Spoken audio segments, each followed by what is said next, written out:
Hello, everybody, and welcome back to the Cold Hard Truth Podcast. I'm Jack Smith. I'm Srikar.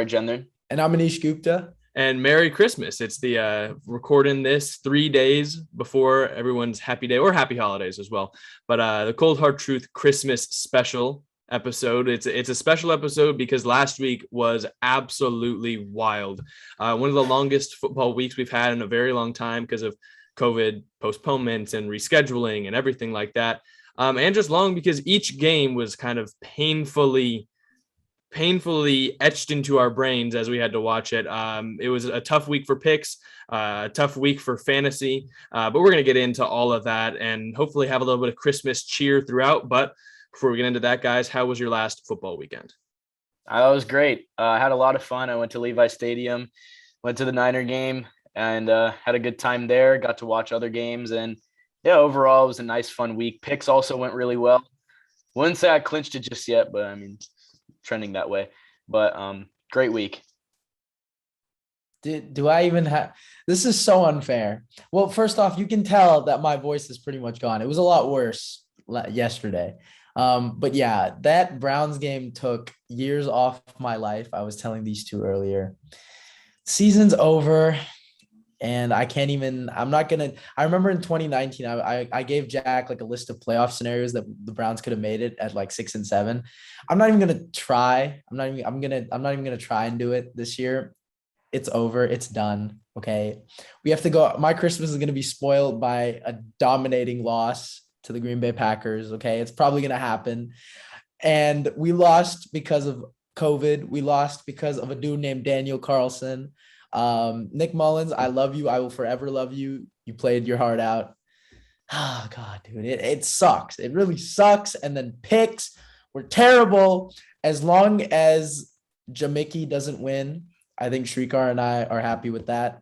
And Jack won't bet with me on getting last because he's afraid. I'm calling him out publicly. I'm trying to tell him, bet $10 that I'll what is it? Usurp him in the last 3 weeks. But he won't let me. So hopefully he takes that bet on. But yeah, just stay faithful with me. I will come back. And yeah, we will make sure that Jamaica finishes last.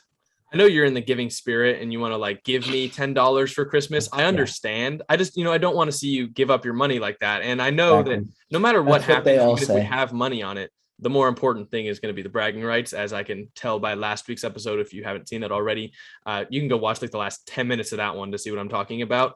But yeah, last week it was kind of brutal. Not great for the Jets, the Browns. Niners got a win, but picks especially. Srikar had a great week, and Anish and I had some pretty cruddy weeks.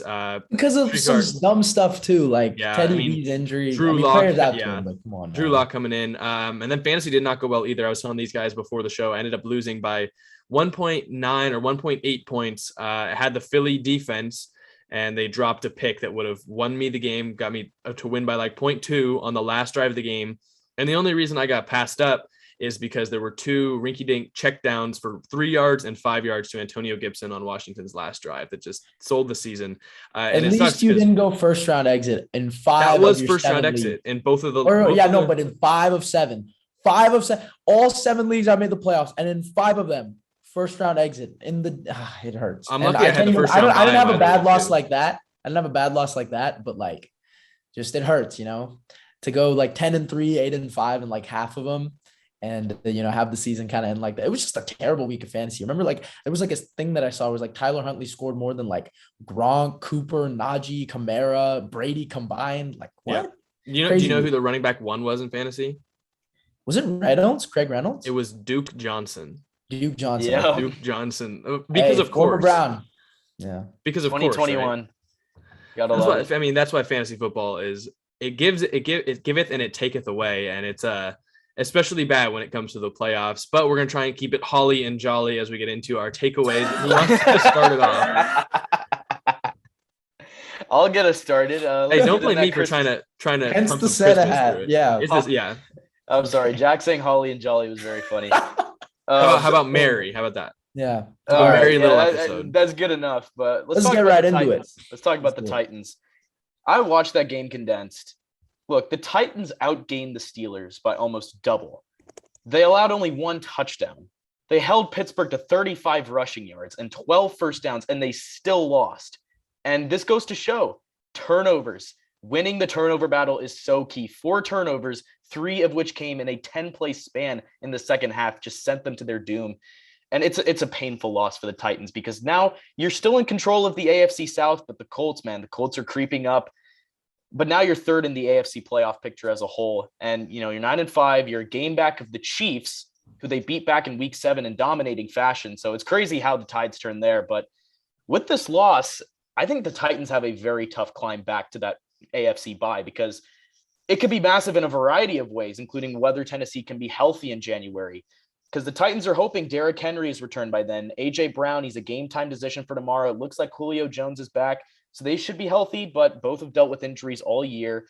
So I think having that week off would be so big instead of playing in wild card weekend. So that's why, as a Titans fan, you better be hoping you get that bye. But the Titans practically handed the Steelers that game, a key game at that.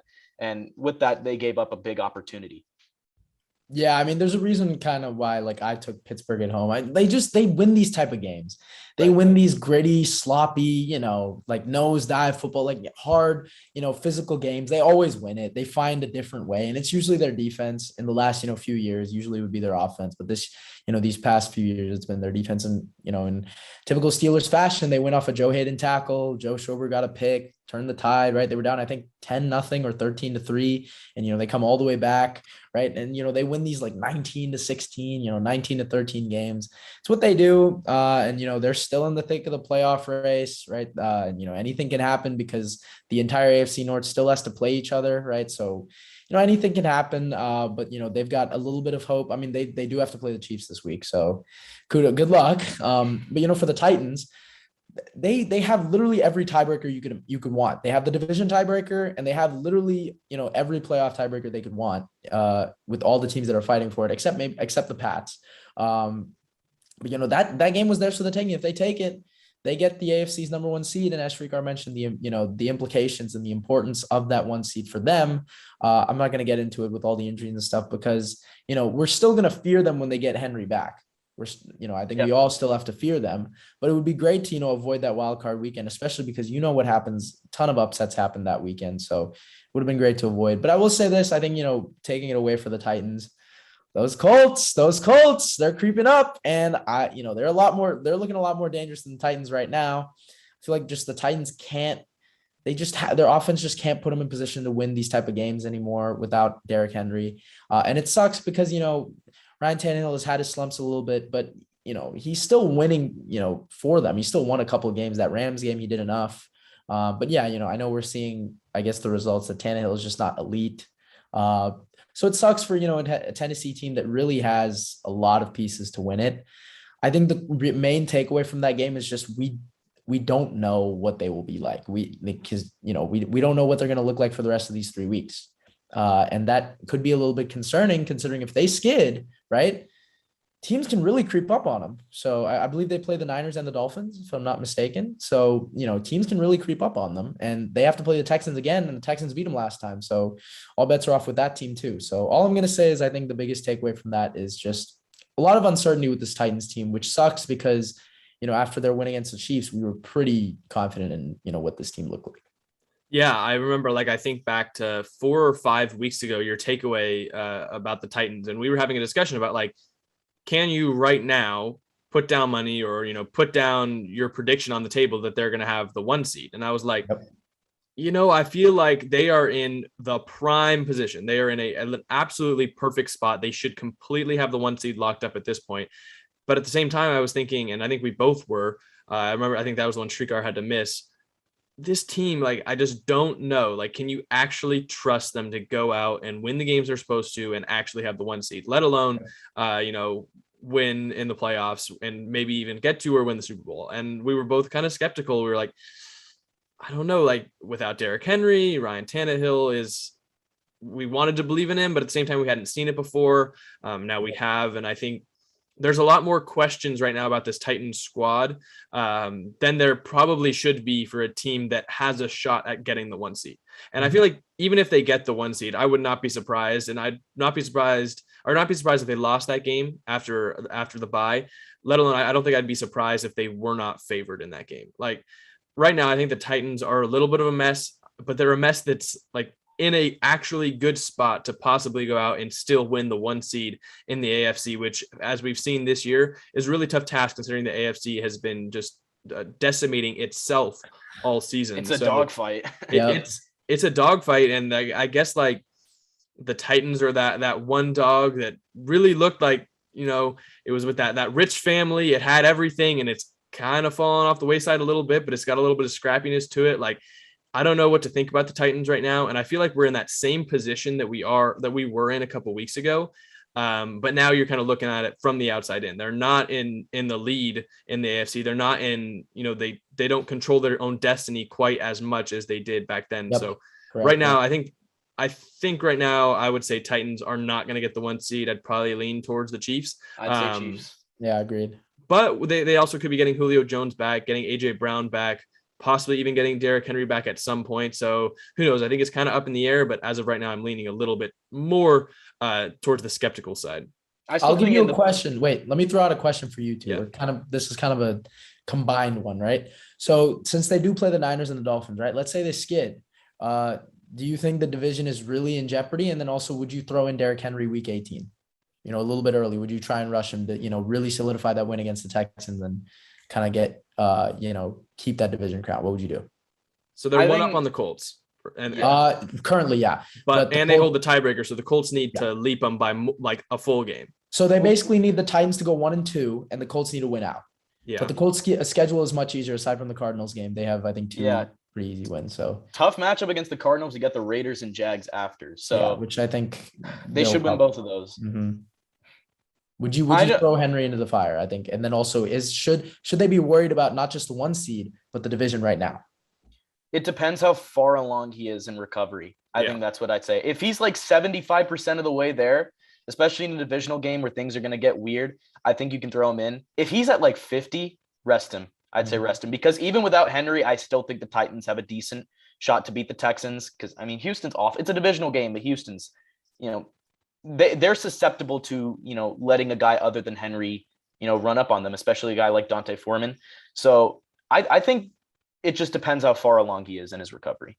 They've been successfully running the ball. Like, I feel like that's something that they're still a physically imposing team without it. Foreman and Hilliard have been just fine. I mean, obviously they haven't given that game-changing, game-breaking ability. Yeah, but they've been good. I also think we need to note that even when Henry comes back, he's not going to have the same. He's not going to be able to have the same workload in the regular season. So he's not going to be the same kind of like. He's the same talent, but he's not going to be the same like brute force as he probably will be, because he's not going to have the 30 carries to wear down the opposing defense. Derrick Henry, like, are you guys saying that? Yeah. I think he will. I think they'll give him 30. If not in week 18, especially if they're bringing him back.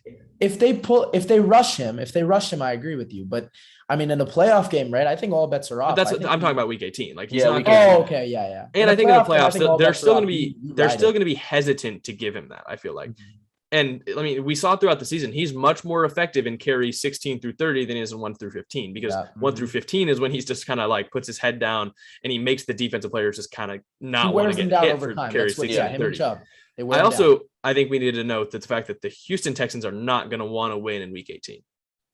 So I don't think there's any. You never know. Do they want to play spoiler? Because, you know, it's a divisional matchup. Yeah, you still got to fight. The Jets, it's the 1 seed. Beat the Browns to, you know, give up on T-Law. So I mean, it's a possibility to like get a higher pick in the draft. Like, I don't know. But even then, you're kind of playing the what if game a little bit too much. Yeah, you're right. It's too hypothetical. Mm-hmm. So as of right now, I'd just say it depends on his recovery. That's all. Yeah, I think either way, I think you prioritize the playoffs. And because I think by that point, I expect them to have clinched a playoff spot. Mm-hmm. And so I don't think I'd be throwing him out there to risk re-injury, and even, you know, an injury that can set him back for next season, just for week 18, just for a divisional matchup. Mm-hmm. And even as a wild card team, like, you got to think the Titans with Henry can put up a great fight against anyone in the AFC. Yeah. So I think they should feel confident they're a well-coached squad with Mike Vrabel. I think even if you want to focus toward the playoffs, I think you'll be fine. So I think, playoffs should be number one right now. Yeah, it should be. Division should be, I mean, which they probably will go hand in hand, right? Yeah. I mean, and again, the 1 seed seems a little bit out of reach, but if the Chiefs, squander one game, right, and the Titans win out, then they'll get it. But we'll see. I mean, but they should be worried, I think, for the division. To answer your first question, I think they should definitely be worried. The Colts, 100%. I think they've got a good chance against the Cardinals. We'll get into that later when we pick the games, but they should definitely be worried because right now the Colts are one of the hottest teams in the league. Right. Walk it to them. Anish. Yeah, I mean, your takeaway kind of coincides with Srikar, considering they play each other this week. Yeah. Do you want me to get into it? Yeah. All right. So, I've been teasing the Niners a lot this year, but one thing I can't deny is I've always kind of had faith in this team in the sense, like, I had them 10-7 coming into the year. I mean, they're a good team. I thought the Kyle Shanahan hot seat rumors were just stupid. Yes, I do think he's a little bit overrated, but there's no way he should have been fired. Okay. That was dumb. And after a 3-5 start, what are they now? 8-6, and they have looked incredible. And my takeaway, and takeaway is that the Niners have been playing like the best team, the single best team in the NFC West. I'm not going to say in the NFL, I'm not going to say in the NFC, but in their division, yes. I think it's safe to say right now. I think they've 3-5, 8-6. So that's 5 of their last 6 games. They played some incredible football, especially running the ball. And, again, George Kittle has been on an absolute tear. Like, this guy has been, I call him George Brittle for a little bit of fun, but this guy has been, I think he has the tied for the most touchdowns in the league since he's been back from injury. And he's missed games. Yeah. So this guy has been unstoppable. And then, my dog Debo, right? Most versatile weapon in the league. I had a friend who called him a glorified Laviska Shenault when he came out of the league. That take's not looking so good. So I clown him about it every night. A friend of mine off air. Okay, I thought you were insinuating Jack never went that far. I'm like, it wasn't Jack. Jack never went that far. But I bet he was thinking it a little bit. But yeah, the Niners have been looking really good. And I think, look, any NFC team needs to fear them because they've shown also that they can win these, close games on the road. I think that Bengals win was huge considering that you had injuries in the secondary, right? Again, kind of short man, and you go in there despite having to face a trio of receivers in Higgins, Boyd, and Jamar Chase, and you still hold up your own, right? And Jimmy G, as I've tried to tell Srikar, is a good quarterback and can win right now. So I think the Niners should be, have a little bit of confidence coming in, and them and the Colts, those are the 2 teams, in their respective conferences that you do not want to face on Wild Card Weekend. You just don't. Yeah, I think that my preseason, take on the Niners is I think it's starting to form. I said that they were going to have a good season, but just miss out on the division to the Rams. I just thought the Rams would probably be a better regular season team, but I preferred the Niners going into the playoffs, and I figured that they might go further than the Rams. And over the last month/2 months, aside from that Rams game against the Cardinals, which I guess maybe now that we're seeing how the Cardinals played against the Lions seems like less of a huge deal, the Niners have been playing better football than the Rams, and they've looked like a far better football team. Yeah, even the Rams against the Seahawks, right? That was a game that, it was flip-flop, right? I mean, if you throw that flag, like I think the refs probably should have pass interference yesterday night to end the game. The Seahawks have a renewed drive and a chance to go tie the game late. And that's not mentioning, we're talking about the Cardinals because they're in the NFC West too, but ever since I talked about how good of a season they're having and how we should respect them among the Green Bays, the Tampa Bays, they've dropped 2 straight. They did not look good against the Rams, and they looked even worse against the Lions last week. So I definitely think that you're spot on in saying that the Niners have been playing like the best team in the NFC West so far. I guess, like, how long are you talking? Like just right now? Oh yeah, right now. And right now they definitely even you could say even the past month. Yeah. And I'll low key back it with you, Jack. I think that this team could be the team that goes furthest out of all NFC West teams in the playoffs. Yeah. Seattle's eliminated. Yeah. Right. So it's out of those 3, and the Rams will probably, they'll have to play a road playoff game, right? And again, we know the Stafford playoff concerns.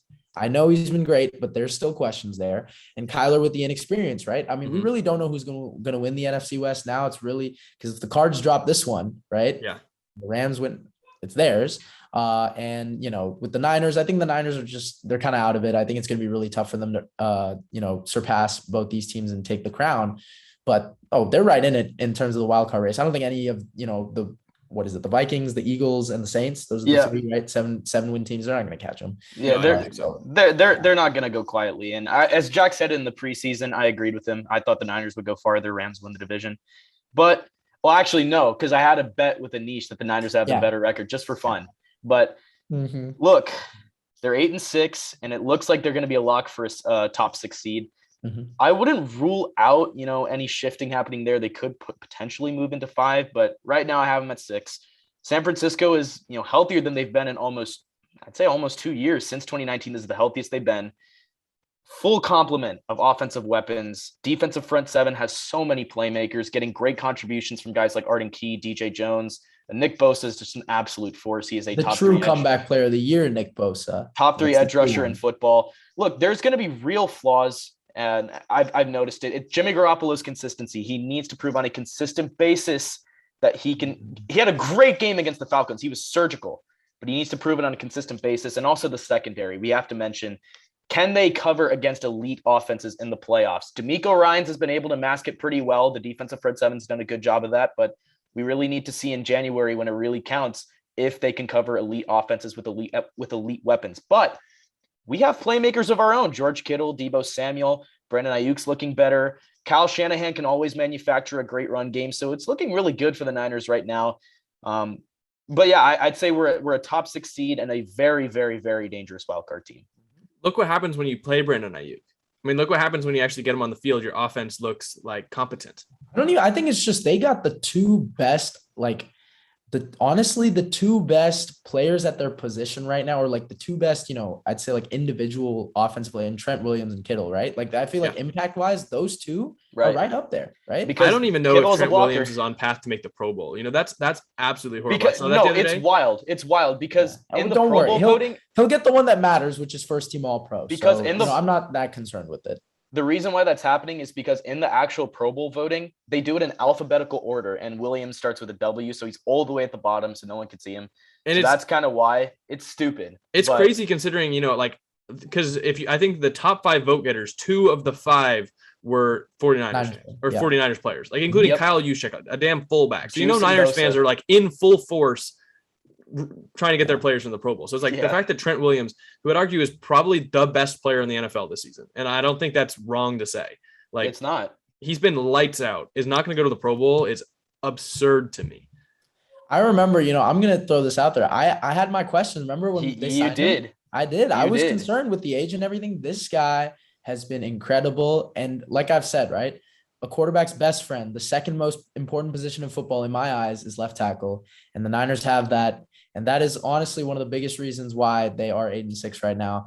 And, as much as I bash on them and tease them a little bit, I don't want to play them. No one wants to play this team right now. And, despite they could literally match up with anybody right now. And I think they would have to go to Tampa Bay right now as we speak. And that one, okay, maybe, in the playoffs, a different breed. But as of right now in the regular season, they look dangerous, and Niner fans got to be excited because they've shown at least, they still have a lot of those players from that Super Bowl 54 run. So it's not like they're inexperienced. So, it's a good core that they have right now. And again, to kind of round it out, Niners look pretty good. I take it back. America came around. They just announced Pro Bowl rosters. Trent Williams was one of the 3 tackles selected for the NFC. I was like, I think you were going to have a riot on your hands, a mutiny if Trent Williams didn't get in. Your boy Deebo got in too. Let's go. Love that. That is good to see. I kind of want to look. Wait, is DK on there? I don't think DK is on there. Not this year. No. Creed Humphrey didn't make it. What? Okay. Creed Humphrey didn't make the Pro Bowl. That's okay. Debo made it, Srikar. That's all that matters. When it comes to offensive, I think offensive linemen, they just kind of look at the Pro Bowl and they're like, that might be the single dumbest thing in the NFL. Just because they get that's why I'm saying all pro is what matters. All pros matter more. Conklin didn't make a Pro Bowl last year, and he made a first team All Pros. I think Humphrey is going to be first or second team All Pro center. So he has to be here. Man, the Jets got shut out 2 years in a row. That's kind of cruddy. Let's clap it up. I want to know who made it over Quinnen Williams. This guy, Quinnen Williams. Here goes this guy. He should have made it last year. The last 2 years, dude. Garrett Crosby, Hendrickson, Buckner, Jones. I would put him over Buckner. I think Hayward and Jones, I probably deserve to be over him. I think he's had a better season than Buckner so far. You can go to actually to our Instagrams. We've been doing a top 10 rankings at certain positions. Got a top 10 MVP list coming out. We got to get the top 10 edge rushers out. It's on me. Come on. It'll be out soon. Someone's got to be on that. We can get into my takeaway. Let's do it. Which is the Patriots are not going to win the Super Bowl this season. And I think people might get upset at this one just because it's coming off of one loss after 9 straight wins. But seven straight. 7 straight wins. But I think that one loss told us a lot. Even like the 7 wins told us a lot. I feel like the one loss told us a lot as well. And that's just, it's already hard enough to win a Super Bowl with a rookie quarterback. And when you have a rookie quarterback that's still growing and learning like Mac Jones and just hasn't quite shown this season that with the game on the line and the ball in his hands asked to make a play, he just has not shown us that he can quite do that this year. And full disclaimer, I'm not saying that Mac Jones will never be able to do this or Mac Jones can't take the Patriots to the Super Bowl because, I mean, I think we've seen in this offense a player like that, even if they game manage part of the season, if they've got those traits that Belichick can identify and maximize, can be completely dangerous, can go out and win. What did Brady win with the Patriots? 5 Super Bowls? What do you mean? 4 6? or 5? 6? 6. They can go out and win 6 Super Bowls. So like full disclaimer, I think Mac Jones can be perfectly fine in New England. I'm just saying, I don't think that's going to happen this season. Just has not.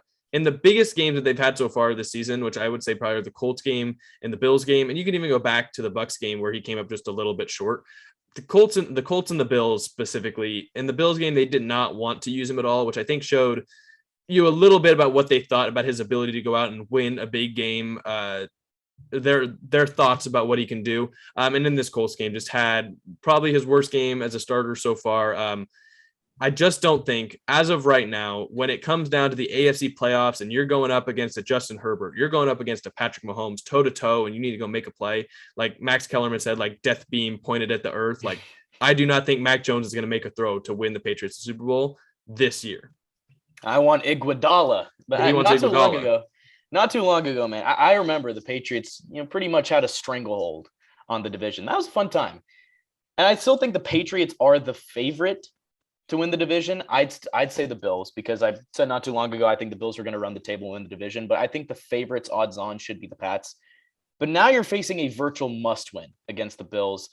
They beat the Panthers last Sunday, and the winner is basically going to get that division title. So if the Patriots win, they'd only need one more win, or Miami has to lose over the final 3 weeks. And if the Bills win, they'd have to beat the Falcons and Jets at home.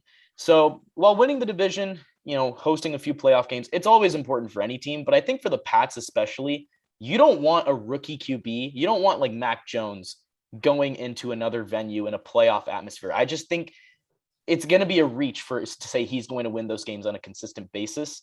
And also, you could say the same about Josh Allen, but I think it's doable for him. So I think for New England, Sunday is just probably the difference between an early exit and a deep run. So I agree. I don't think the Patriots are going to make win the Super Bowl, because even at home, there's questions. But if you're asking Mac to be on the road, it's even tougher there. So I actually kind of disagree with Jack's takeaway. Look, I get it. Like Mac, these last couple games, hasn't really lost this team the game, but he hasn't won them the game either. But I will say this, I think the Pats are still well in position. I think they're going to make the playoffs, right? And this is Mac's first road loss in his career, right? Or obviously this season. So it's not like he can't win on the road. And even that Bucs game that you mentioned, he played really well. Like he played, he got them in position to win, and Folk obviously missed the field goal, which I thought they could have gone for it and tried to got a couple yards closer. So, but that was a long time ago. And I think he's really developed since then. And you're right. They haven't really asked him to do it. And they haven't given him a game plan to where they say, hey, let's, win the game with Mac Jones. But this is still the Patriots. This is still a team coached by Bill Belichick. This is still a team that I will fear no matter what. And I know your takeaway is that they won't win the Super Bowl. So that's saying, that's not saying they can't win a playoff game. That's not saying they can't make the AFC Championship. But I can't count them out. I cannot fully say that they won't, because this AFC is so wide open. We haven't seen them against the Chiefs yet, so we don't know how Belichick will coach against Mahomes. Obviously, Mahomes boy has scored points against Belichick. We've seen him put 43. We've seen him put, I think, 31 in the AFC Championship game. So it's not like, Mahomes is like a scrub whenever they play. But I think Belichick's got pretty good personnel, this time around, a lot better than in 2019 when they had to play, and a lot better in 2018 AFC Championship, in my opinion. So, I can't count them out. It's, strictly because it is Bill Belichick, and strictly because, that defense will put them in position to win those games. And I think they did have a pretty good comeback against the Colts if it wasn't for that JT run, right? You never know, because I think they had 17 unanswered, if I'm not mistaken, or they were down by, I think it was 20-0, and then they, all of a sudden they resurged. So I can't fully count them out just yet. Especially in an AFC that's literally beaten each other to hell. Like each team is just, one team's beating another, and one team is looking good, one team's looking bad. It's so, uncertain right now. And, whether it's injuries or, COVID, we just don't know. But one thing I know for sure is Bill Belichick will be on that sideline, barring COVID, of course. But, I think he will be there, and, Josh McDaniels will still be there. And that is the one reason why I will say you just can't count him out yet.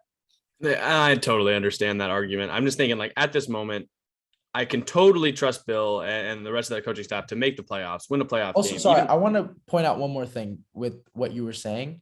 Because they did lose to the Colts, right? Winning 7 straight is so hard in the league. True. Right? They were bound to lose one. That's why I thought this was a game. Remember, we were doing picks, and I was just like, this one is so hard, right? So they were bound to lose one. And I think this was kind of a game where it's like, okay, we see where our limitations are. And, they weren't going to win 9-10 straight in a row. So I think a valuable trait that they're going to have in the playoffs too, they're not going to beat themselves. Like if you don't do that, you got a great shot at winning the playoffs. It's just, for me, if it depends whether if they're at Gillette, then I think they have a much better shot of making a deep run. But if they're on the road, I don't know. It brings up some uncertainty for me, but they're 7-1 on the road, right? 6-1 or something like that. But you can't. Right. But in a playoff atmosphere, it changes. It changes a lot in January. Not for Bill, but I agree with Mac. Not for Bill, but for Mac. Yeah. For Mac, it changes. I mean, and like the Cardinals, I believe, are still undefeated on the road, if I'm not mistaken. It's like you can still come away. Detroit game. That was okay. Yeah, I forgot. I didn't see where that one was played. Still, like, you can still come away with questions on the team, even just based on whether they went on the road or not. But I think just right now, and Srikar, to your point, I mean, I feel like Mac kind of did beat himself this past week with right.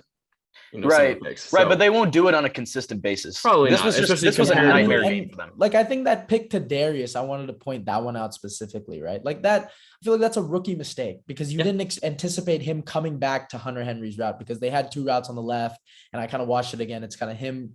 It's like this yellow zone. He drops back a little bit and anticipates. It's kind of like this, skinny post that Henry is kind of running. I know Srikar is smiling because we inside joke a lot of Madden. It's a inside Madden thing. But I think Darius. I think that he's gonna make rookie mistakes, but I think Bill will limit that, right? And I think the best part about the Pats is everyone says it, and you can't refute it. They take away, or at least they try to take away, your best offensive weapon. They kind of did with JT until the very end. Mm-hmm. And they're not going to have to play a JT every playoff game, right? I mean, like, he is a superstar. I think the Patriots in their kind of run, can we really say there's an individual player that's been playing as, dominant as JT? I feel like, most AFC playoff teams are going to have a star or a superstar, or if not multiple. Like, just going from the top down, you're facing Mahomes, Hill, and Kelsey, who I would say are all 3 superstars. Like, you go down the list, you're facing the Herberts, like, I know it's a step down, but Burrow and Chase, and even Joe Mixon's a star. Like, you're going to, in the playoffs, if you feel like you're going to face a lot of those. And trust me, their defense has been working to perfection. But at some point, it's going to come down to a playoff game where their defense has made a stand, and now it's on the offense to go out late in the game and make that drive. Like, the drive I'm talking about. And while in the playoffs, you kind of need to run the ball, be able to run early and often and establish it. When it comes down to those drives, you're throwing it.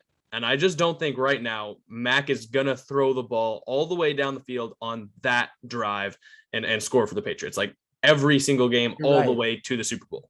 So it's so ironic, because that was the exact same questions people had with Brady's first run, right?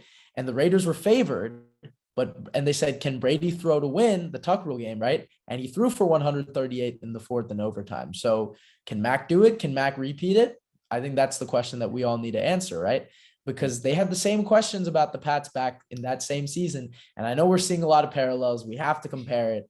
That's why I just can't count out Mr. Belichick. I can't count him out. That's why I can't fully say no. Just as, remember you were saying that you can't count the Titans as a number one team yet. I think there's just so much uncertainty with, especially AFC teams. There's just so much of that. And I really cannot give you a true Super Bowl team. And if you were to say, like, honestly, any of the 7 right now in the AFC, if you were to tell me that they would make the AFC championship, I wouldn't even try and refute you. Like I wouldn't even say like that's a bad argument with any of the 7 right now. I'd be like, okay, yeah, you have a real, case to be made. And at the same time, for most of them, if they lost in the first round, I'd listen to an argument for that too. It's really weird how the AFC's working this year. Exactly. But it's so awesome. I think that's what makes this season just so special. I mean, we've never seen anything like this. Playoffs picks are going to be something. It's going to be fun. We're definitely going under 500 in the playoffs. Hey, come on now. Let's give us a little bit more credit here. Come on. I'm excited for the playoffs. We got a couple weeks left, but you're in your fantasy playoffs right now. Let's hope that you survived the first round of the playoffs, which I know it's pretty difficult considering just, the twists and turns and how many bad players scored points and how many good players didn't score anything. But we're still here trying to give you guys our best advice, giving you some fantasy start and sits for this week. I'll start it off. My fantasy start for this week is Antonio Brown. And I think some people might be hesitant considering he's coming off the suspension where he was previously injured as well. There were comments about, wasn't sure if he was even going to return back immediately after the suspension. But I think that with the stuff that happened last week and the Tampa Bay Buccaneers game, which we haven't even mentioned the fact that they didn't score a single point last week. Brady got shut out by the Saints. We didn't even mean to talk about it, but hey, I think Dennis Allen, I remember immediately after the game, I told these guys that Dennis Allen, Dan Quinn, and Todd Bowles, I said, were the 3 best defensive coordinators in football. But that was kind of my takeaway from that. My takeaway from that game, I think Tampa Bay will be fine. Yeah, I do too. That Godwin injury. That's okay. I mean, maybe we should have talked about this a little bit because we're not going to have this in the pick slate, but Levante is out for the regular season. Godwin, Evans is week to week. And Lenny is, I don't know if he's on IR. I think he might's on IR. Yeah. That's why they signed Le'Veon. Yeah. So exactly. Right. Like those are key pieces. And look, as good as Brady is, right? I mean, he's going to have to be working with some guys that really have to step up in these late, game situations. I think they can. I do too. I mean, if you're going to trust anyone, you trust Brady. Yeah, exactly. But that defense, I mean, missing spots, missing David is huge, and they've been depleted in the secondary all year. So it's like, they're backed up against the wall. Like that was an alternate takeaway we could have gone with. Is like, this might be the most difficult Super Bowl Tom Brady's going to have to like. This might be his most difficult playoff run. Like, could be, yeah. I would. I mean, I still argue the like. I think people have debated this, but I think his last year's was his best. Considering he had to go 3 games on the road. Yeah. But we can argue, but I would give you that. I would give you that. If he could pull it off with all of the stuff he can. This year, and he can. He's the one guy you would bet it on, right? So yeah. But I mean, all of the terrible things that have happened to the Buccaneers are, I guess, good things for Antonio Brown fantasy football owners, just because we mentioned, my guess is Evans doesn't play. Godwin definitely not going to play. Fournette's definitely not going to play. And so Antonio Brown slots in there as Brady's number 1 wide receiver target. I feel like he's going to get a ton of volume this week. We've seen how explosive he can be this year, how much Brady likes to go to him. They have honestly a special connection for only playing a handful of games together over their time as quarterback and wide receiver on the same team. So I think you start Antonio Brown this week. I'm expecting a lot of volume, and we've seen the explosiveness be there. So I'm excited to throw Antonio Brown into some playoff matchups this week. We'll see. He's got to be that go-to guy for Brady. And can he replicate that possession-esque receiver type that Godwin had maybe? Mm-hmm. My start is going to be Joe Burrow against the Ravens. Last week against the Broncos, he didn't have an amazing game, but this week he's going against a Ravens pass defense that is banged up, obviously, with no Marlon Humphrey, no Marcus Peters. Jamar Chase, T. Higgins, and or Tyler Boyd could have big games, and I think Joe Burrow is going to benefit from it. And I think he is going to throw at will against this defense. So Joe Burrow is my start here.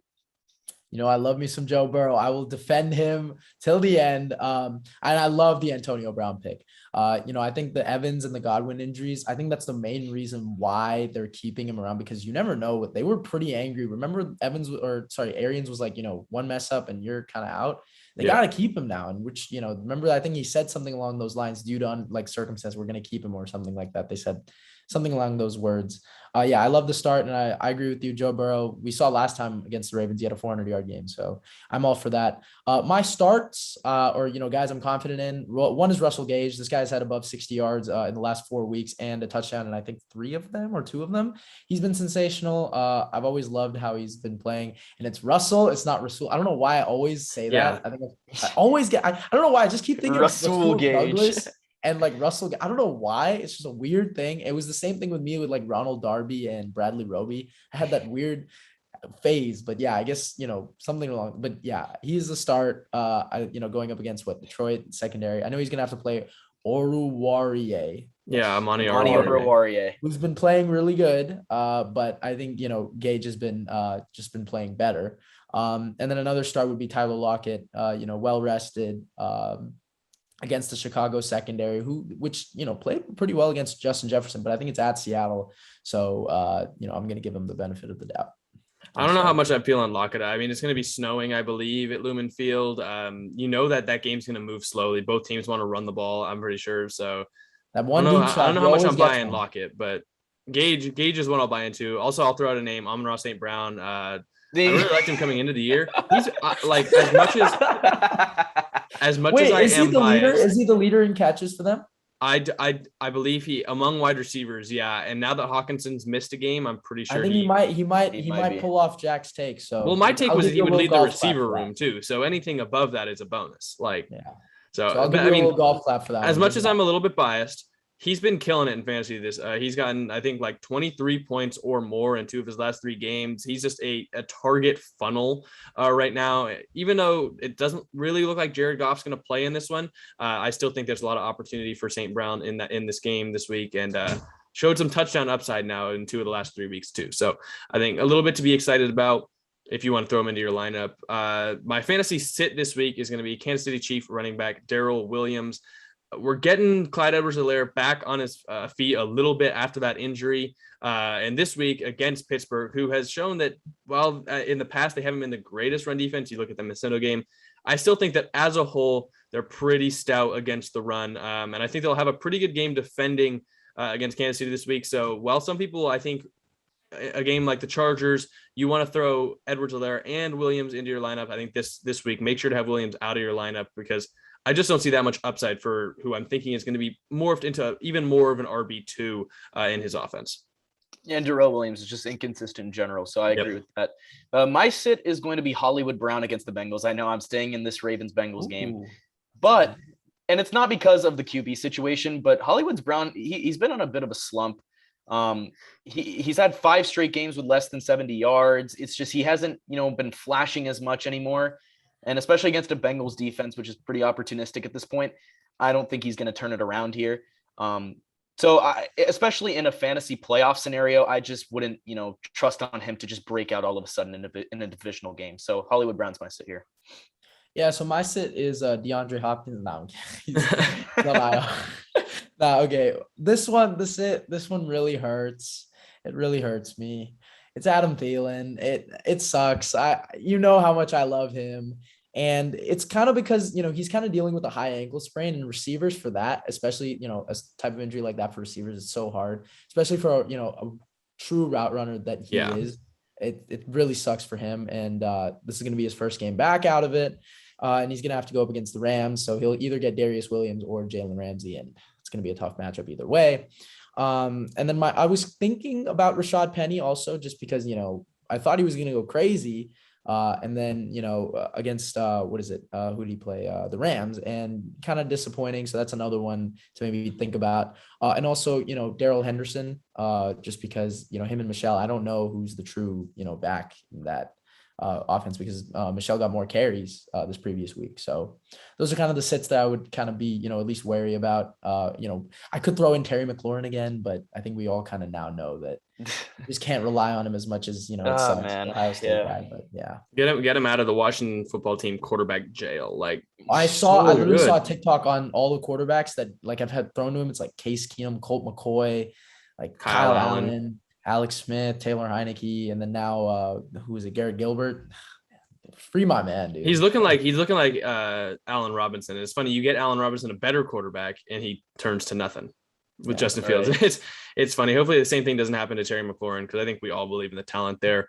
You guys ready to get into picks? Let's do it. Favorite segment. Let's do it. All right. So Srikar has taken a commanding lead over the past 2 weeks. He's really clutched up. He's got 144 wins. Fans, you guys voting on our Instagram, 138 wins. Then I'm at 136 and Anish is at 134. So we have a hell of a lot of work to do to get back there. We got 3 weeks to do it. Luckily, I think we're going to have a decent amount of variance this week because there's some really good games. Tomorrow night, we're recording this on Wednesday. So probably if you're listening to this on Thursday night football game is 49ers Titans. Don't really have time to talk about that one, and it's going to be coming out. I think we could spoil it. Like we're all we're all going with the Niners, I believe. So you can go vote on that on our Instagram. If you're watching this on Thursday, should still be up if you're watching it before game time. But the first game we're going to talk about, Srikar, with your almost 8-game lead on me and 10-game lead on Anish, you can start with Colts and Cardinals. Whoa, wait. Hold on. We're not going to talk about just quick word on Browns Packers or no? We can end with Browns Packers. Sure. Okay, we can end with Browns. Okay, perfect. Okay. I'm very torn on a lot of picks in this segment, but I'm torn on this game because the Colts are playing better. But Carson Wentz threw for 57 yards against the Pats. Like if he's got to win this game, good Lord. I don't trust him.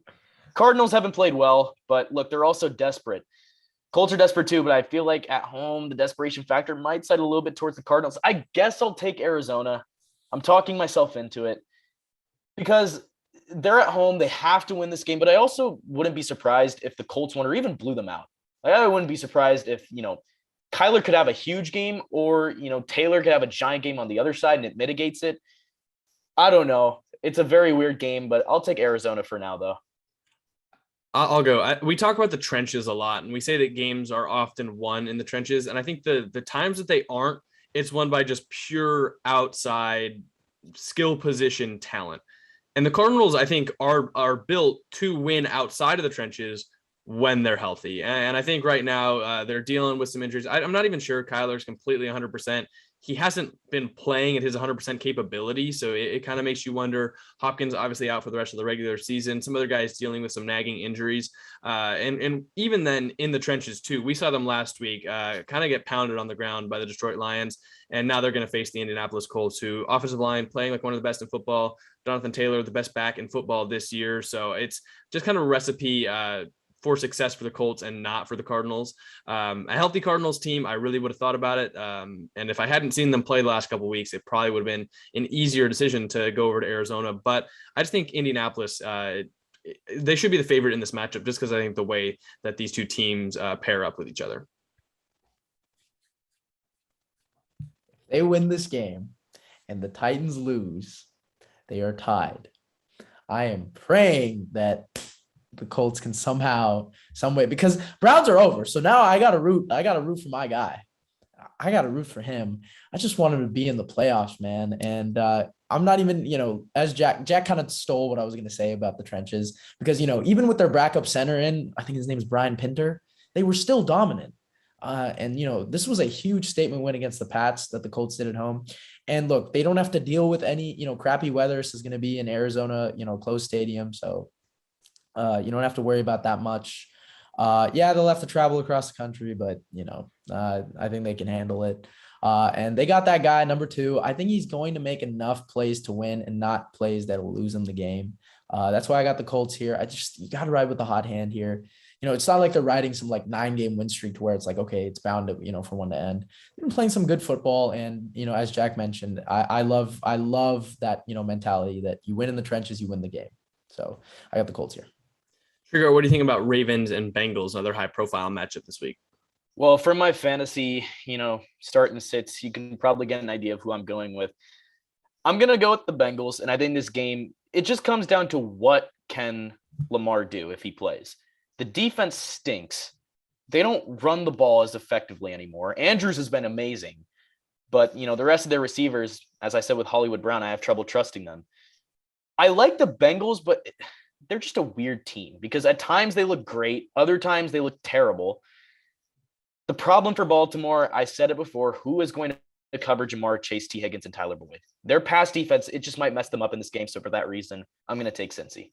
I'm taking Cincinnati for the exact same reasons. We saw the Ravens secondary struggle when going up against that trio in the first game. And like I mentioned in the other game, most games are won in the trenches. Both these teams, while the Ravens, I think they've got a pretty decent offensive line. The rest of the three lines, meaning both Cincinnati's and the Ravens defensive line, are kind of subpar. And so this game's kind of, I think, going to be decided by the skill position players. And right now, just the Bengals wide receivers are licking their chops to be able to go up against this Ravens secondary another time. And I just think even with Lamar's status up in the air, I think I'd trust Burrow over Huntley and over Lamar in this game.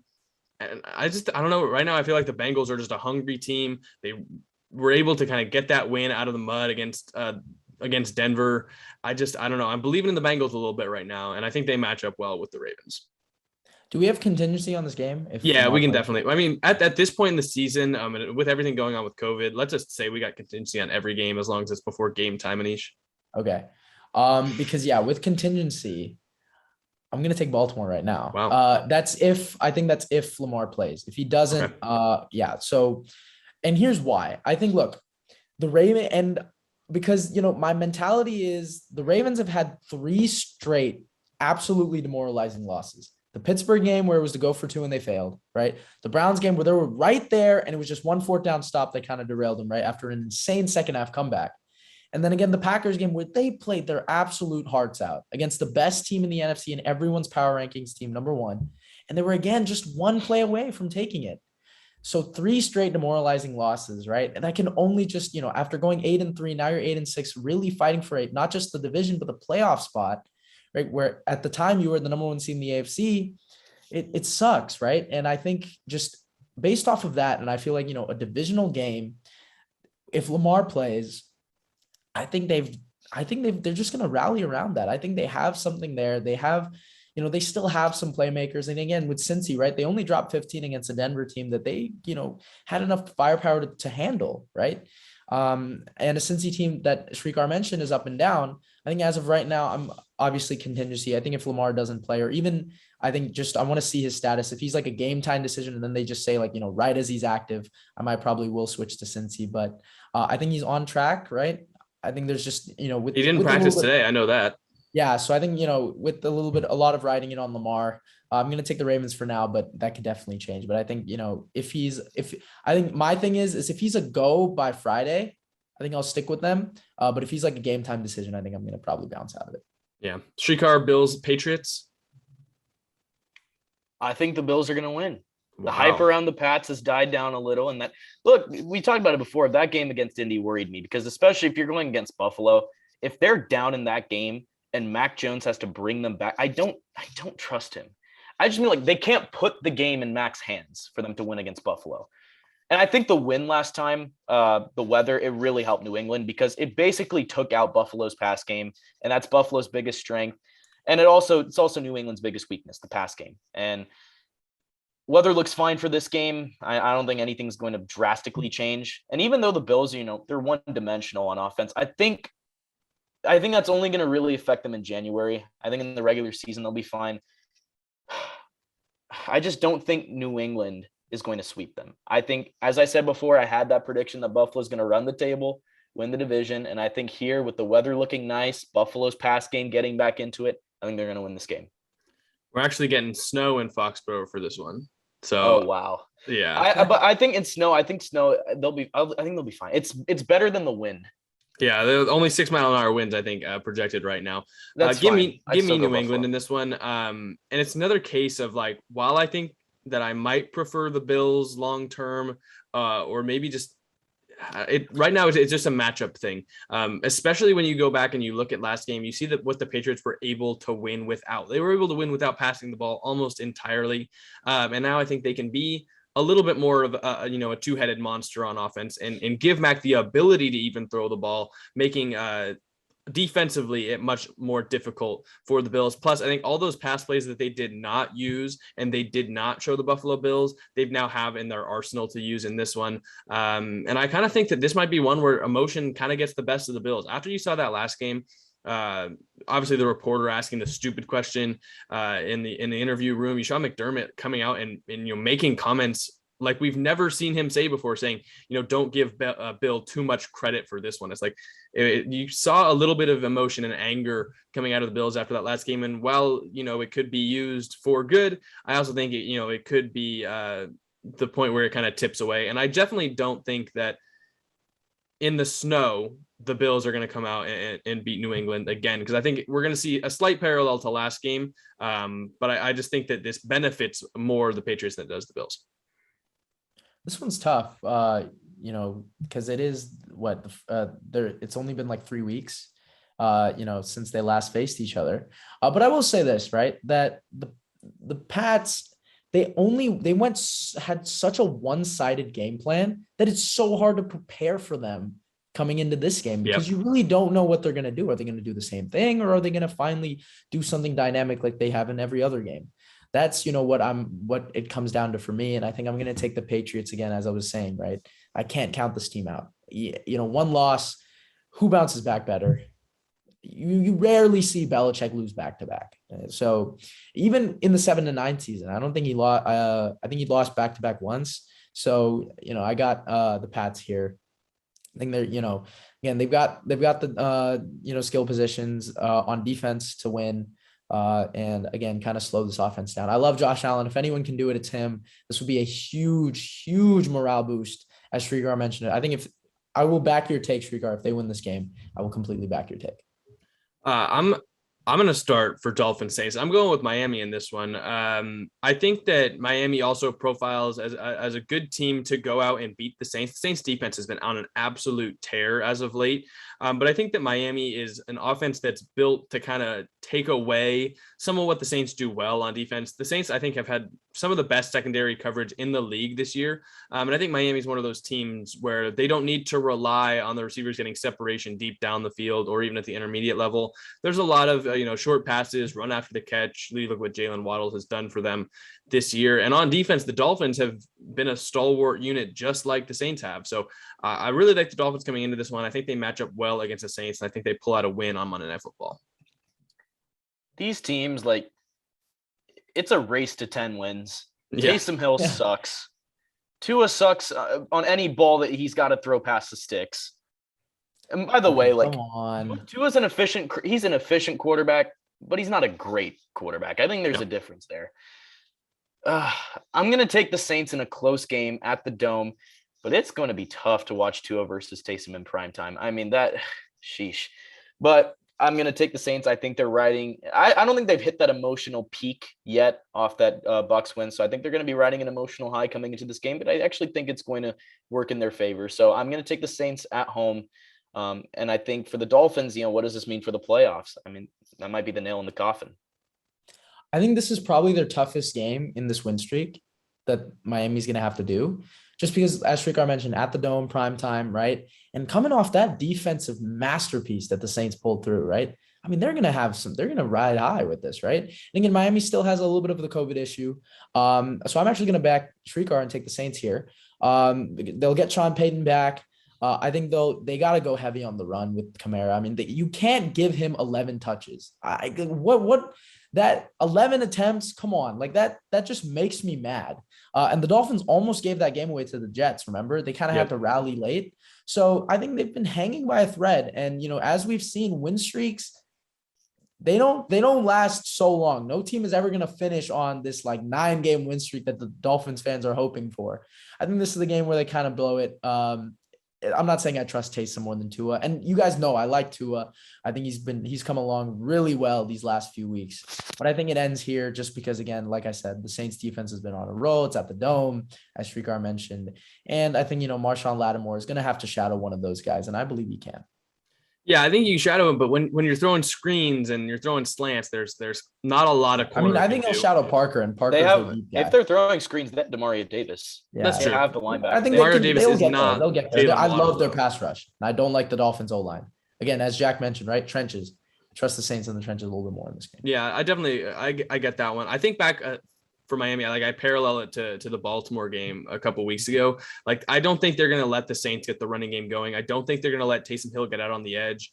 You saw what they did to Lamar. So I just think that it's going to definitely be a defensive battle. I mean, like, expect there to be basically no points scored, kind of like last week in the Bucs Saints one. But I don't know. For some reason, I'm feeling the Dolphins. Is there anything else you guys want to talk about? Yeah, we got one more on the slate, actually. Oh, yeah. We got one who you got? You got the Packers or you got the Browns? Can you guys go first? Packers. Hey, it's it's Christmas. Can I put contingency? What's your contingency? Is your contingency that, like, if the Browns end up winning the game, you pick the Browns? Exactly. Yes. All right. Yes. No. Okay. All right. As our Christmas. Okay. How about this? If Nick Mullins plays, I'm gonna say no. If Nick Mullins plays, give me the Browns. If he doesn't, which is probably gonna happen, it's probably gonna be Baker. Give me the Pack. It sucks. It sucks. I'm gonna have my Christmas spoiled by a Packers dominating win. I just had to bring it up just because, the Brown season is over, but at least we could pick them one last time before, because the next games, it'll be Browns Steelers and Browns Bengals. Maybe we'll put them on the slate, maybe we won't, but at least I could enjoy it one more time and say, Yeah, Santa's Christmas gift to you is the Browns basically being eliminated from the playoffs. If they somehow win, I'm going to come on this show and I'm going to be elated. I'm going to be so happy. But as I said in the beginning, no reason for hope. No, but we do hope that you guys actually have a good Christmas coming up in a couple of days. You're going to see football on Christmas, which is obviously going to be awesome. And we hope that you guys enjoyed this episode, a little bit of Christmas special for the Cold Hard Truth. Obviously, like we say every time, go vote for some of those games that we picked on our Instagram. You vote for every single game of the week. And right now, you guys are the closest thing that we have to dethroning Srikar this season. So keep doing well. Then again, Anish and I want to come beat you guys because losing to the fans it's not something that makes you very happy. Hey, as long as Jamicki doesn't have a full season under his belt. I was texting. So yeah, they made fun of me last week for never winning a real. We can still laugh. I know. I want to put this out there. They laughed at me for not winning a full season yet. But I told Anish, you know what I've never done? I've never come in last as he is. So that's why we need to put money on it. Bragging rights is perfectly enough for me. Wait, has Srikar come last both times? I want to say fans came in last year. No, fans came last. Okay, fans came in last. Okay. All right. But I've never come in last. So if you come in last, I can hold that over your head just as much. Jack, who comes in last? So maybe we'll put up a poll who you guys got. But yeah, I think the consolation ladder. These 5. Or sorry, we were different on 1 out of these 4. So we'll see if, in the other picks if we differ. Maybe the Ravens contingency, but yeah, I think I'm leaning since we pretty much have contingency on every game. Yeah, we'll put contingency on everything. But anyways, that's all we got for you guys this episode. Thank you guys so much for listening. We hope you guys have a wonderful Christmas, happy holidays, however you celebrate. We hope it's good. We'll be back next week to talk about a lot of the Christmas games, some of the other games of the week, and probably all 4 at least of the games that we picked in today's episode. But anyways, thank you guys so much for listening. We've been the Cold Hard Truth Podcast, and we will see you next time.